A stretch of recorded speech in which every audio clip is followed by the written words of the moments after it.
नमस्कार, स्वागत है आपका स्पेशल स्टोरी में। मैं हूं आपके साथ वक्ता।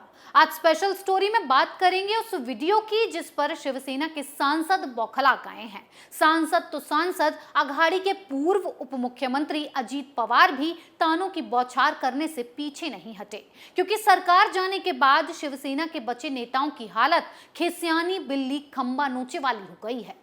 महाराष्ट्र की नई सरकार ने यानी कि शिंदे सरकार ने एक मीटिंग की थी, जिसके बाद ये शिवसेना के लोग पागल हो गए और चीखने चिल्लाने लगे। आज सीएम शिंदे का माइक खींचा है, कल पैंट खींचेंगे और डांस करेंगे। महाराष्ट्र की ये नई शिंदे फडणवीस सरकार 6 महीने भी टिक जाए तो इसे बड़ी बात समझिए। ये बयान शिवसेना के उद्धव ठाकरे गुट के सांसद विनायक राउत ने दिया है, लेकिन जिस वीडियो की बात हो रही है उसमें सच्चाई कुछ और है। लेकिन सीएम को रोककर पत्रकारों के सवाल के जवाब देने की हरकतें विपक्षी नेताओं को फिरकी लेने के लिए कई मौके दे रही हैं। साथ ही एक मौका ये भी मिल गया कि नई सरकार के कैबिनेट के शपथ ग्रहण में हो रही देरी ऐसी चर्चाओं को बढ़ाने के और मौके पैदा कर रही हैं। हुआ कुछ यूं कि मुख्यमंत्री एकनाथ शिंदे की प्रेस कॉन्फ्रेंस शुरू हो गई थी। उनके बगल में उप मुख्यमंत्री देवेंद्र फडणवीस बैठे थे। इस दौरान एक पत्रकार ने मुख्यमंत्री से एक सवाल किया। मुख्यमंत्री शिंदे ने उस सवाल का जवाब देना शुरू नहीं किया था और वो थोड़ा सोच विचार में थे। तभी स्थिति को संभालते हुए उप मुख्यमंत्री देवेंद्र फडणवीस ने उनके सामने से माइक उठाकर उस सवाल का जवाब दे दिया और माइक फिर से सीएम शिंदे के सामने रख दिया। आपको दिखाते हैं वो वीडियो, जिसके बाद आप समझ पाएंगे कि कैसे ये शिवसेना के बेरोजगार नेता छोटी और घटिया हरकतों पर उतर आए हैं। पहले ये वीडियो देखिए।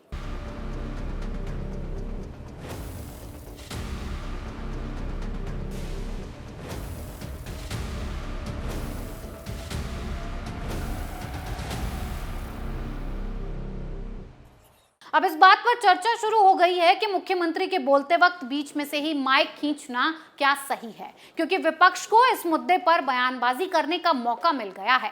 आग लगाने का एक मौका फिलहाल शिवसेना के नेता छोड़ नहीं रहे हैं। बस यही एक वजह इन लोगों को क्या मिली, बयानबाजी का दौर चल पड़ा और इस माइक खींचाखांची को लेकर शिवसेना सांसद विनायक राउत ने कोल्हापुर में तंज कसा है। उन्होंने कहा है कि ये शिंदे फडणवीस सरकार 6 महीने से ज्यादा टिक जाए तो नसीब की बात होगी। आज माइक खींच रहे हैं, कल पैंट खींचकर नागिन डांस करेंगे। आज जो बगावत करके विधायक गए हैं उनका राजनीतिक करियर खत्म हो गया है। इस तरह उद्धव गुट के एक तरफ संजय राउत हैं और दूसरी तरफ विनायक राउत हैं। इन दोनों राउत ने मिलकर शिंदे गुट के विधायकों पर ताबड़तोड़ हमले जारी रखे हैं और दोनों ने ही मिलकर शिवसेना को जड़ से साफ करने का रोल बखूबी अदा किया है, जिसका भुगतान शिवसेना को चारों तरफ से करना पड़ रहा है। लेकिन फिर भी उद्धव ठाकरे अपने आंखों के तारों को ये नहीं कहते कि बस अब चुप हो जाओ, कुर्सी तो चली गई, पार्टी भी जाने वाली है,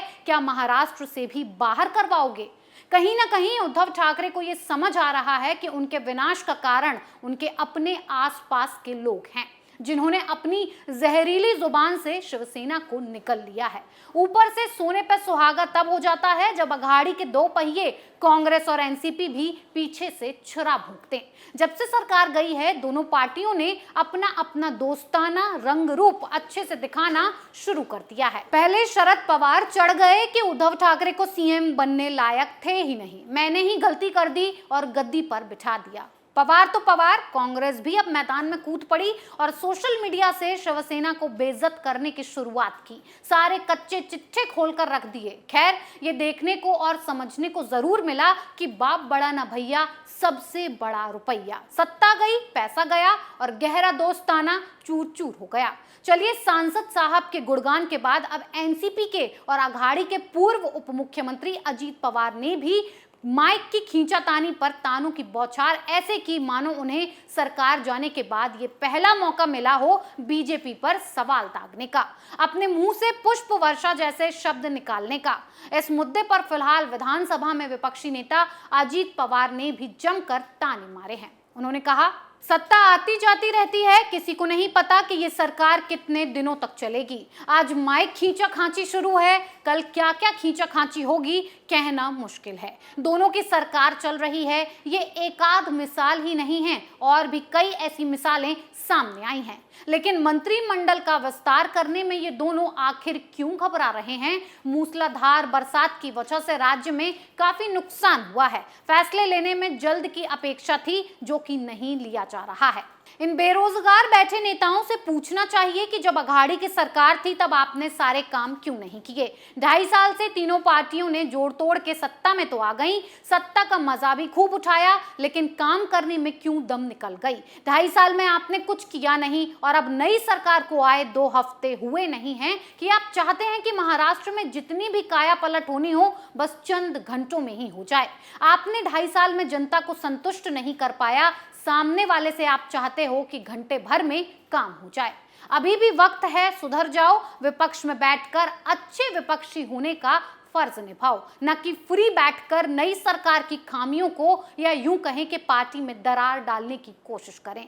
आप ही वो कोहिनूर हीरे हैं जिन्होंने मोदी घृणा के चक्कर में शिवसेना की और उद्धव ठाकरे की ऐसी मिट्टी पलीत की कि अब बीजेपी चुन चुन कर ठाकरे से बदला ले रही है। उद्धव ठाकरे के साथ साथ अब आदित्य ठाकरे का राजनीतिक करियर भी खत्म होता दिख रहा है, वो भी आपके इन्हीं कोहिनूरों की वजह से। तो शिवसेना को अब अपने कीमती और बेरोजगार नेताओं की जुबान पर लगाम लगानी चाहिए, जिससे आने वाले वक्त में रही सही इज्जत बरकरार रह पाए।